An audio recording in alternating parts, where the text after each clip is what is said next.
Jade, thank you so much for joining me today on Top of Mind. I am really looking forward to this conversation because we've started chatting before the mics started, and I was like, wait, let's wait till we're on. So thank you so much for joining me today. No, thank you for having me. We were already off to a good start. You couldn't shut us up, could you? I was saying we needed like a pre-pod, then a pod. Where I want to start today, though, is you are a co-founder of a very successful business, Equalution, which a lot of people will be familiar with the other co-founder, Amal. Yeah. You founded a agency called Big Appetite, and you're now in the advisory space. I think there's a saying that comes to mind when I looked at your story and kind of followed your story, and it's like the whole saying of like winners never quit or quitters, never win. Yep. And I think there's something so wrong about that saying in my mind, because I think some of the best in the business know when to quit and they know when to walk away from something that's no longer serving them or aligned with where they want to be in life. So with your decision to step away from Equalution, how hard was that to make a decision like that? I always say it was the best and hardest decision I've ever made all in one, and the funny thing is when I first made that decision to step away, I didn't actually know that I was exiting on the other side. I was simply, we just got to a point where, things weren't aligning from the top, and that's a big thing in business if you're in partnership. And I was evidently unhappy in my own self and my own life. That was a whole other thing in itself. And I just took some leave to figure it out, because for the first time ever, as someone that always had the answers, always was sure of themselves, always was leading, others, I had no clue what was next. I really felt very lost and almost like a loss of identity, because so much of my identity was tied to that business. Yeah. And I look at my life now and I think had I stayed, I'd still be that would still be my life, and I've lived a whole nother life since then. So I truly believe it was the best decision I ever made. Yeah, and you mentioned those kind of symptoms of feeling not happy and not yourself. How did those symptoms present themselves? Because I feel as though nowadays, even with burnout and stress and things like that, people will be like, I'm burnt out, but they're actually just going through a really kind of tough time at work, and there's a light at the end of the tunnel. So. What was different in those symptoms that presented themselves that then forced you to be like, no, this actually isn't serving me? I think where over the years I've been quite vocal about my own story, and I mean the exit's something that could either be a thing of the past and just could fall in the shadows, or it could become part of someone else's survival guide in the future. Is that a lot of people, there's a lot of information out there about how to start a business. There's not a heck of a lot out there about what you should do when it's time to close that chapter. And to a big degree, I think there's a vast chunk of people who might sit in things longer past their expiry date than what their heart tells them to do so. And in honesty, I probably was 2 years past my expiry date as well, but I was so young. I started that business. We started that business at, 22 years old. That is a baby. I'm one of 5. My youngest brother's the same age now. And I just look at him and think, I was that age when I set out on this journey. It took a one-way ticket to Silicon Valley. Like there's a lot to be said for what maturity and experience gives you. And at that time, all I could go by was, I don't know what the next move is for someone that, as I said, always did, but things feel really wrong. Yeah. Things are not good. I'm not enjoying waking up every day. Some days are really hard to get out of bed. I'm not feeling aligned in the boardrooms anymore. I'm not feeling heard. I feel that the movements of the trajectory of this business is against my better judgment. There was just a lot of things, factors that were personal and commercial that to me just didn't feel right. And I think that's what it doesn't mean that, there's someone right and there's someone wrong or whatever. It was just my gut, which always led me really well up until then, was telling me, stop. Yeah. And I mean, you talk about your gut, like your gut is so important when it comes to making decisions. I think there was a study done where it was like relationships on paper versus relationships based on your gut feeling. Yep. Gut feeling lasted 80% longer than those relationships that were on paper. Now, you followed your gut to Silicon Valley. You deferred your uni degree. Yep. Did you ever go back to your uni degree? No, but it was so funny because my dad even says this day, "Oh, you ever go back and finish uni?" No, I think that is many moons ago now. No, I didn't go back. Yeah. And I don't think I will. I mean, it's a law degree. It's very distant from what I practice now, but absolutely. I have a lot of respect for lawyers and they've served me really well, but I definitely don't think that is my career path. Totally. Hey, just a quick one. If you are loving this episode, help us grow and reach more people by hitting the subscribe button and leaving a review. So when it comes to you moving to Silicon Valley, I think you said you were there for like 4 months. Yep. Before your money ran out. Yep. Then we came back home. You came back home. Yeah. So when you came back to Australia, what did you come back with? Nothing. Nothing but a big dream. And we did have active clients, which was good. We had an income. It wasn't like we were starting sort of from nothing, but it was just a bit of a wake-up call that, we weren't kicking this off in America and doing that dream. It was definitely going to be done here and with the market that we knew the best. So we came back to Australia and just set out to grow and essentially be able to fund the app in turn. Yeah. Okay. And for anyone that's listening or watching and they're not familiar with Equalution and what you guys do. Yep. Give us a elevator pitch of what that business does. Okay. I'll give a little bit of history in it as well. I love that. I'll be short and sweet. Love it. But basically we were an online coaching business. We used to take the individual data of each person in terms of what their body needed for their goal, being fat loss, weight management, muscle gain. We used to work out the calories, protein, fats and carbs and then use foods that they loved to meet those in a personalized diet plan. So that was very manual from day dot. We used to do it all in MyFitnessPal and do all the calculations on an Excel spreadsheet. And then eventually we streamlined that into a mobile app experience, which to this day, looks relatively the same, but has expanded more into sort of like the recipe domain. So there's a lot of macro-friendly recipes of all your favorites that are in app. Yeah. And did you or Amal, when you started that business, I know both your backgrounds was kind of in that health and fitness space. Yeah. Did either of you two have like an in-depth knowledge of nutrition or anything like that? No. And I think that was a bit of a running joke between us, at the beginning and when things started to take off is that we started a nutrition company and did not have any nutrition backing. However, the minute we could hire, that was our first hire, that we brought in-house nutritionists and dietitians and whatnot to support our vision. But we actually worked alongside, he had a master's degree in nutrition and he worked with us at the very beginning stages and then we flew solo for a little bit and then we brought everything in-house, but the formulas kind of always stayed the same. Yeah, right. Because I think one of the things that I think of immediately with that is like building trust online is so important, right? And you guys obviously, like I know Amal had a huge weight transformation, applying the principles that you guys have as part of Equalution. How did you build trust in a community when you guys were essentially just employing the skill set that you'd learned from somebody else? Well, we'd built a brand and I think that was always the intention from the get-go and I think that was the real differentiator as well. We weren't influencers selling a booty guide or an ebook or something like that. We had built a brand off a credible system that actually worked and is evidence-based. So it wasn't a matter of a popularity contest or whatnot. The people kind of became our spokespeople and we built a community of raving fans and that was kind of always our strategy, being a faceless brand. It's a little bit different these days. You kind of go on, Instagram and whatnot, you see some of the same faces and whatnot. But in the early days, it was definitely a community, customer-centric driven brand and it was all kind of people with the faces, our clients. I love that. I think it's so interesting now because I think that, there's so many people online that pretend to be, well, not pretend to be, but they think they're the experts, right? And I think that there's so much room for error when you're coming from a lens of I'm an expert in this space because there'll always be someone online that knows something more than you about something in a certain space. So I think branding and storytelling in terms of how you guys have done it is a really clever way to kind of build that community instead of just relying on like, I know the most about this in this space. Definitely. And there's certainly a strategy that was implemented, but also going back to the root of the business, we were our first clients. So Amal lost 30 kilos, I lost 20 and we did it using these flexible dieting principles. Amal's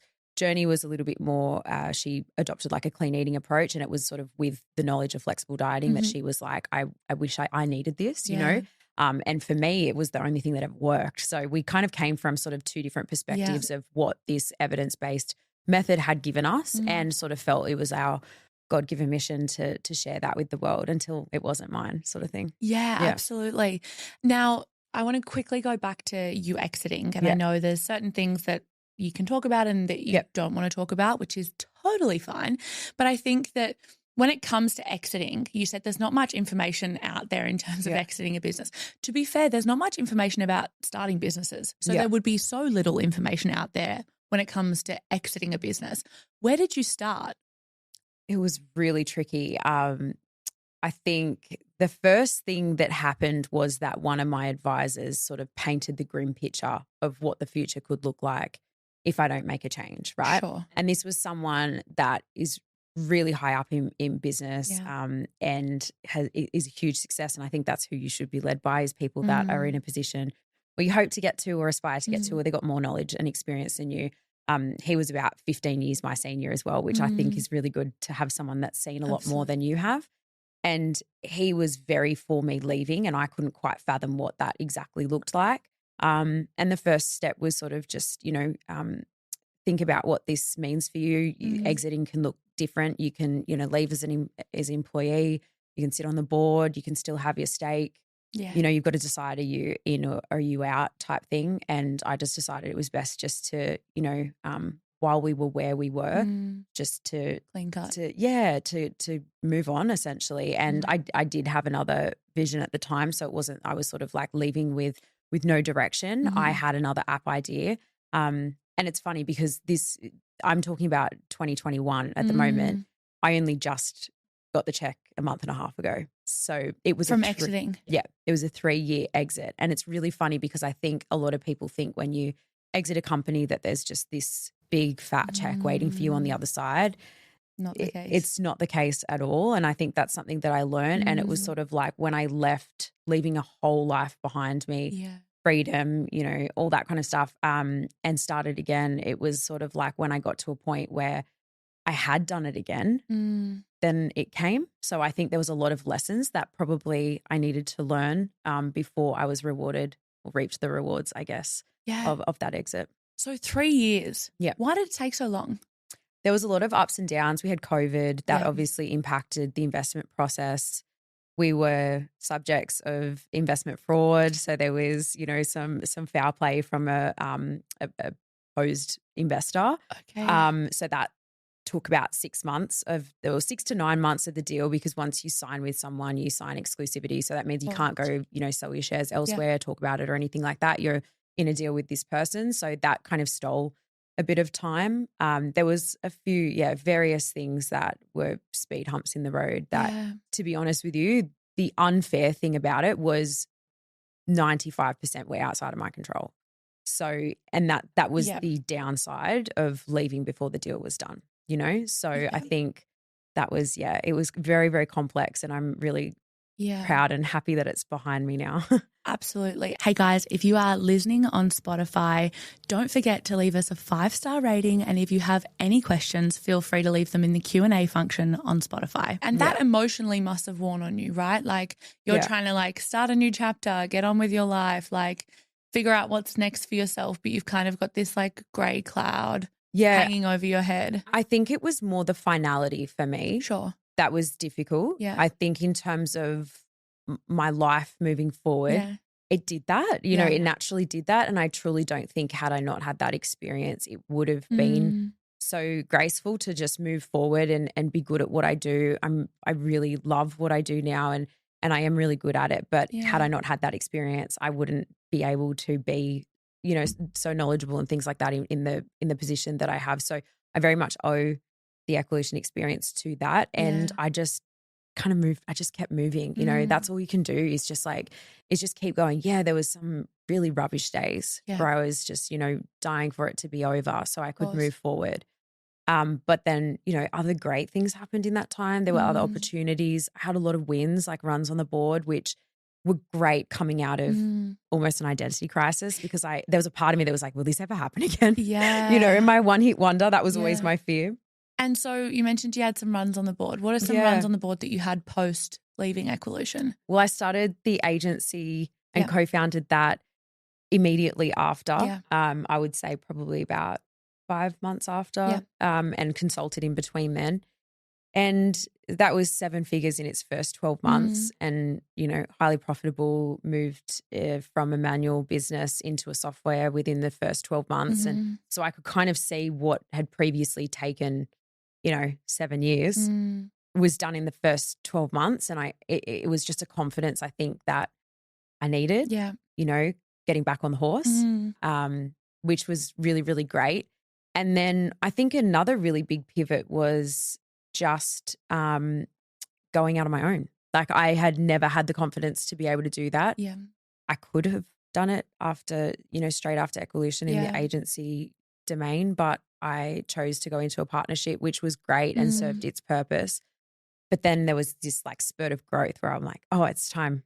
It's time for you now to go out on your own. And that's a big thing for someone that's always been in a partnership. And I believe in partnerships. I think they serve a great purpose, but seeing the full life cycle of one now, which is inevitable. It happens to every partnership. Absolutely. I think, you can sort of build a business model where you're supported in an advisory capacity or with the right team without that 50-50. Yeah, and with that partnership, when that came to an end, obviously it wasn't a 3-year exit. No. Did that naturally come to an end? That was a walk in the park. It was literally just like I've done this. Yeah, if it's not going to take me 3 years, I'm going to be sweet. Yeah, no, it was so fine. So basically in the agency, we sort of had 2, I guess, sectors of the business, and I sort of operated one and then Jenna operated the other. And naturally it was just sort of like, this would be mine and that would be yours. And we were we were sort of running like 2 different businesses under one umbrella sort of thing, which is what we were doing before we came together. Yeah. So I think it definitely gave us some exposure to new audiences and we kind of, grew together, and it was, like I said, an extra run on the board. But I was so ready for my own thing. And then obviously in my line of work, in it being advisory, that's where I sort of had the vision, and this has been an always vision for me, was to invest and have sort of like a venture arm of what I do, where I sort of do like a cash equity split, or I can, invest in some of the businesses that I'm working so closely with and investing so much of, my heart, soul and brain into as well. Of course. Yeah. Okay. So then you just took essentially the part that you were looking after and started your own business. And the clients. Yeah. Okay. Essentially. Yeah. Amazing. Yeah. And so now, what does your normal week look like? Oh gosh, I'm so busy. I'm really, I'm back to back most days. I actually got a really exciting call last week where the app idea that I did have when I was in Equalution, but I just wanted to make sure the exit was done and dusted. I didn't know what the exit would look like in terms of like, can I work in health and fitness? Like, is there, years restraints, etc. And fortunately there's not. And that was, I guess, one of the upsides of it taking 3 years. I've pretty much served that time. So I got some news last week that there will be a company that will be investing in my idea as the development partner. Amazing. So I'll be starting that really soon. So I think that'll be sort of like having a second job. Yeah. So I do advisory and do face-to-face consults, like online. Yeah. On a Monday to Friday basis. And then in my after hours, I'm usually working on, if I've got an equity investment in some of those businesses, might do like extra work outside of, our time together.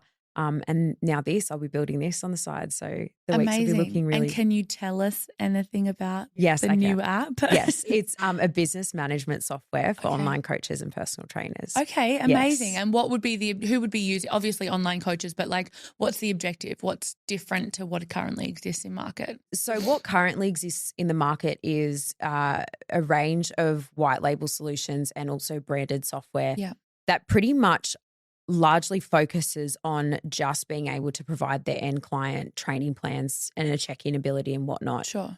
But I'm sort of taking things into more sort of the business management space and allowing them to be able to use it sort of like as a CRM, get analytic stats and things like that from their dashboard, and really be able to like run the business how I advise people to run their business. So that is so exciting. And when do you have like a goal of when you want it live? Yeah, early next year. Okay. Yeah, that's sort of the target. So I go to Europe in July, which is really exciting. I call this era smelling the roses era. Oh, I love that. So yeah, that's what this time is kind of feeling like. So I go to Europe for July, and then I come back and start with them in August. So Okay. I'm really looking forward to it. I've done wireframes and things like that, Yeah. so it was well prepped, ready to go. Yeah.